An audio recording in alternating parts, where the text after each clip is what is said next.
শিক্ষক নিয়োগ দুর্নীতি মামলায় স্বস্তি পেলেন না এসএসসির প্রাক্তন উপদেষ্টা শান্তিপ্রসাদ সিনহা। মূলত শিক্ষক নিয়োগ দুর্নীতিতে অভিযুক্ত শেখ সিরাজউদ্দিনের স্ত্রীকে বেআইনিভাবে চাকরি দেওয়া মামলায় বছর দেড়েক আগে গ্রেফতার হন শান্তিপ্রসাদ সিনহা। মামলাকারীর আইনজীবীর অভিযোগ, সিবিআই হেফাজতের মধ্যেই গত বছর ফেব্রুয়ারিতে শান্তিপ্রসাদকে গ্রেফতার করে সিআইডি। তার বিরুদ্ধে চার্জশিটও দেওয়া হয়, কিন্তু বিচার শুরু করার জন্য অনুমতি দিচ্ছে না রাজ্য। অথচ এই মামলার মূল অভিযুক্ত সিরাজউদ্দিন এবং তাঁর স্ত্রী জেসমিন খাতুন এবং শিক্ষা দফতরের কর্মী অলোক সরকার ইতিমধ্যেই জামিন পেয়েছেন।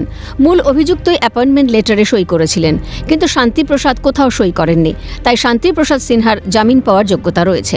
শান্তিপ্রসাদের আইনজীবীর আরও দাবি, ইতিমধ্যেই এই মামলায় চার্জশিট দেওয়া হয়েছে, একাধিক ব্যক্তির জামিনও মঞ্জুর হয়েছে, কিন্তু রাজ্য অনুমতি না দেওয়ায় মামলাতে চার্জ ফ্রেম করে শুরু করা যাচ্ছে না বিচার পর্ব।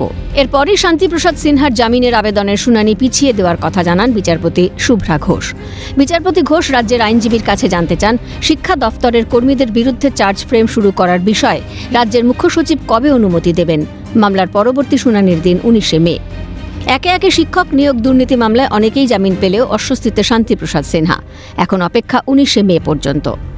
অভিরূপা হাজরার রিপোর্ট, ক্যালকাটা নিউজ।